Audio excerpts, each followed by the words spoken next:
Hello class, today I will be talking to you about an important and often overlooked concept in business settings, and that is special occasion speaking.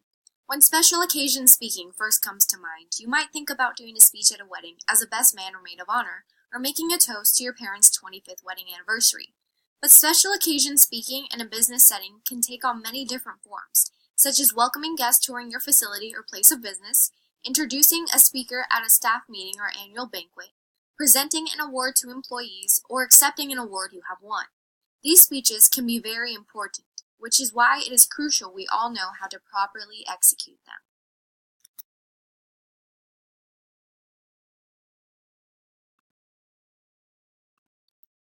This article that I will be talking about today was written in Forbes. It talks about 10 key points to remember in writing a speech for any of the occasions previously mentioned.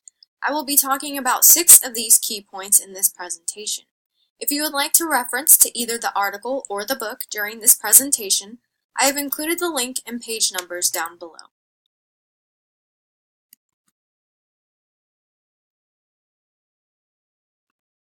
The first key point that you want to keep in mind when writing a speech for a special occasion is to be memorable. You want people to remember what you are talking about. Many times, an audience will only remember a single line that you said. Make sure this line encapsulates your main idea for the speech. You can build your entire speech around this sentence, phrase, or word. Metaphors, analogies, axioms, etc. can all be used to make your speech memorable. But placement during your speech is important. The most effective use is during the end of the speech, as JFK did with his famous phrase, "And so, my fellow Americans, ask not what your country can do for you, ask what you can do for your country."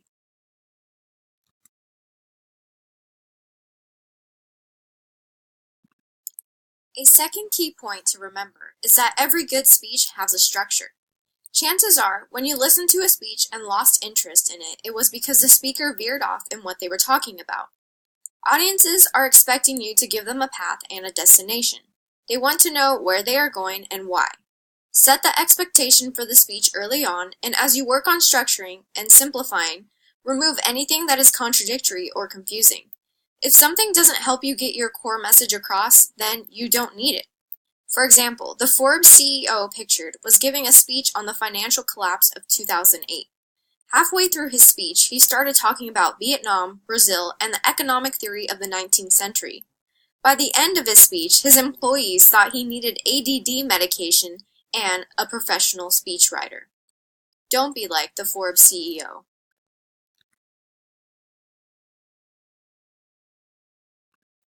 A third key point to remember is you need to set the right tone for your audience. Who is your audience? Why are they here? And what do they want? Are questions you must answer before you even start writing your speech.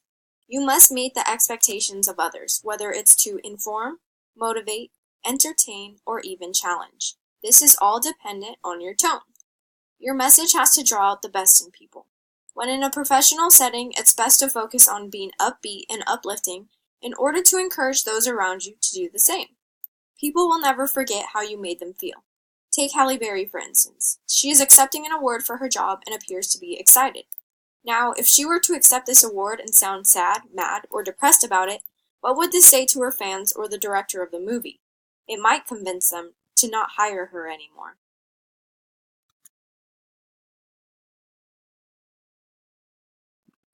A fourth key point to remember is to always use transitions.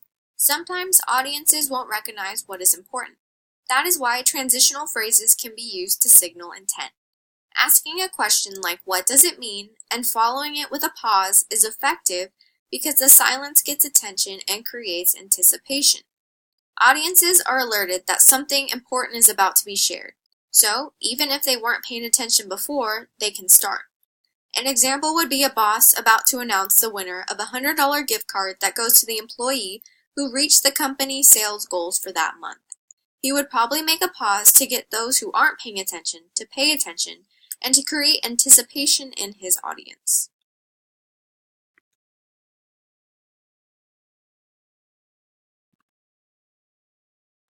A fifth key point to remember is you want to end your speech strong.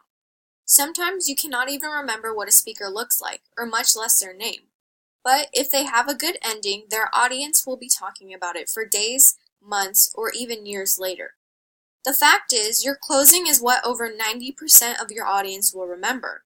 Make sure to recap your biggest takeaway, tie everything together, share a success story, or make a call to action. Don't hold anything back, because the ending is where you will make your biggest impact. As Martin Luther King did in his I Have a Dream speech, with his famous ending phrase that will be remembered for years to come.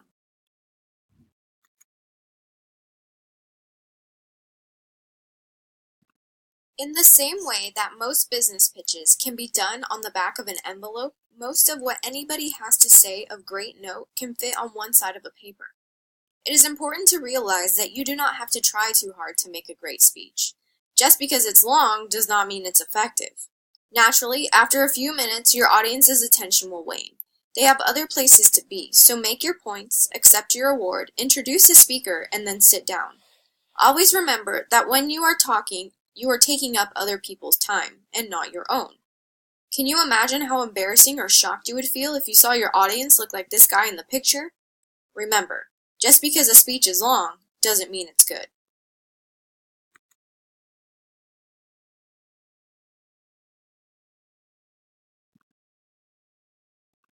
The last 6 key points were ways to make sure that your speech will be effective in a professional setting. In addition to these, always remember to say who you are, identify people you are talking about, thank guests for coming, and tell why the occasion is important or significant. If talking about somebody else, make sure to introduce them.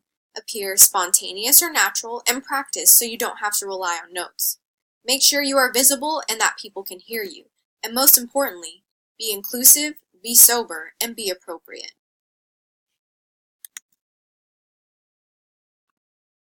Thank you, everyone, for tuning into my lesson today.